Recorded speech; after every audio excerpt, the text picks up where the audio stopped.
Ever notice how we just kind of take bridges for granted? I mean, they're everywhere, right? Just these things we drive over without a second thought. Yeah, they're just there, part of the landscape. But then you see pictures of those crazy huge bridges, the ones that look like they're practically in the clouds. And it's like, whoa, how is that even possible?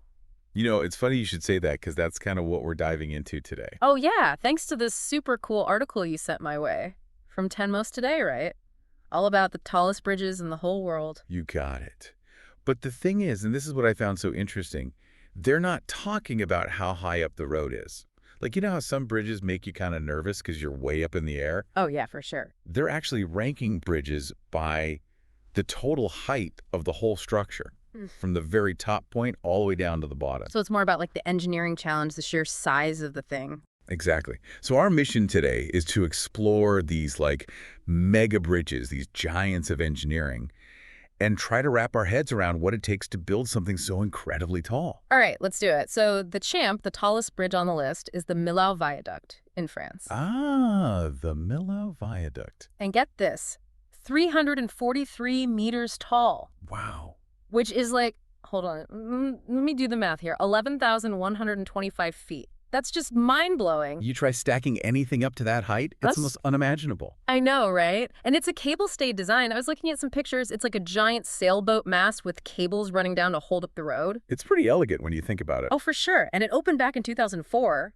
Carries 4 lanes of traffic across this valley, the valley of the River Tarn, down in southern France. Beautiful part of the world. But here's the thing that really blew my mind. One of its piers, these giant support pillars, is almost 245 meters high. You're kidding. And that, my friend, is taller than the Eiffel Tower. No way. Yeah, apparently it's actually the tallest structure in all of France. It's kind of wild to think that a part of a bridge holds that record. Not some fancy tower or skyscraper. A bridge. Totally. Okay, so moving on to number 2, we've got the Russky Bridge in Russia.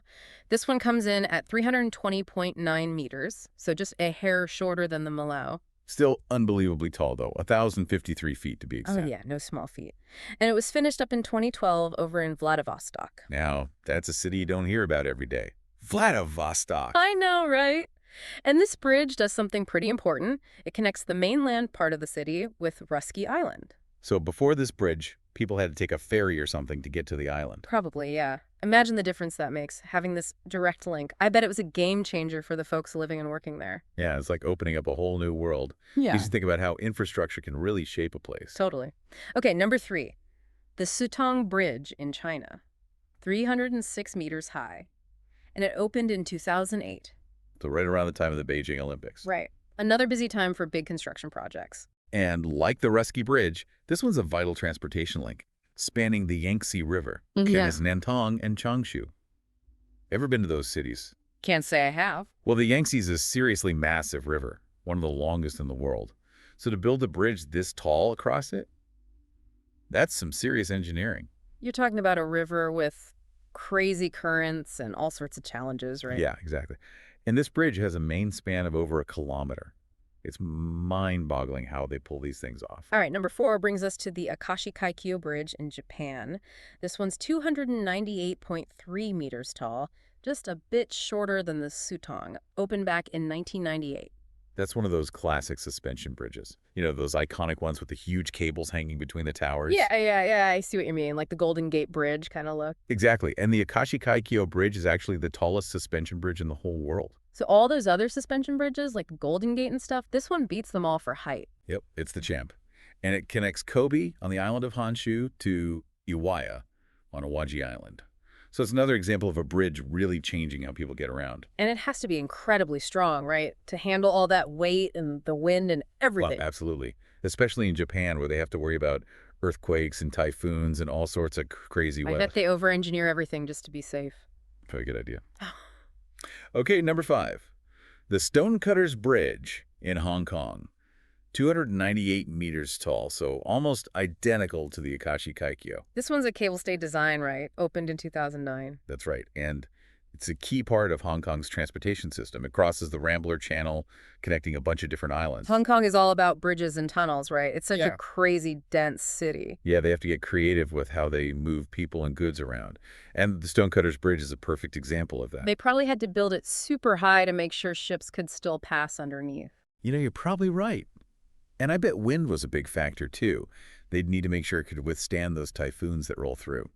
So number 6 takes us to South Korea, the Yi Sun-sin Bridge, 270 meters tall. This one's kind of a superstar. It's the sixth tallest bridge overall, but it's also the second tallest suspension bridge in the world. So it's like a double threat, tall and long. Right. And it's actually the fourth longest suspension bridge globally, too, so it's really impressive on multiple levels. And back to China for number 7, the Jingyi Bridge. This one's 265 meters high, a cable-stayed design, opened in 2010, and you're probably going to guess this one right. It crosses the Yangtze. Bingo! Over in Jianli County. Seriously, how many bridges does this river have? A lot. It's one of the busiest waterways in the world. And it just shows how much China's been investing in infrastructure. It's pretty remarkable. All right, number 8 takes us back to Europe, this time to Denmark, with the Great Belt East Bridge, 254 meters high. Another one that opened back in 1998. A busy year for big bridge openings, it seems. And this one connects the islands of Zealand and Funen. Exactly. It's a vital link for Denmark. And the article says it's the third tallest bridge in all of Europe. I'm always surprised by how many of these super tall bridges are in Europe. Usually think of Asia for these kinds of mega projects. Yeah, but Europe's got its share, too. A lot of history and engineering know-how over there. All right, we're almost there. Number 9, the Zhongxian Huyu Expressway Bridge, back in China. 247.5 meters tall, completed in 2010. And guess what?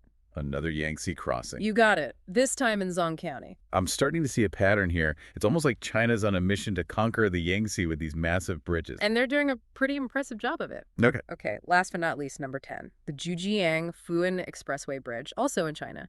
244.3 meters tall. The article says it was supposed to be finished by the end of 2013. So we might have to do a little digging to see if they hit that deadline. Good point. But here's the thing about this bridge. It's not just tall, it's also super long, like one of the longest cable-stayed bridges in the world. Yeah, the main span is 818 meters. It's crazy how far they can stretch these things. Makes the height almost seem like an afterthought. Almost. But you know what's really striking to me looking at this whole list? It's just how many of these super tall bridges are in Asia, especially China. It's hard not to notice, right? It says a lot about where the big infrastructure projects are happening these days. Yeah.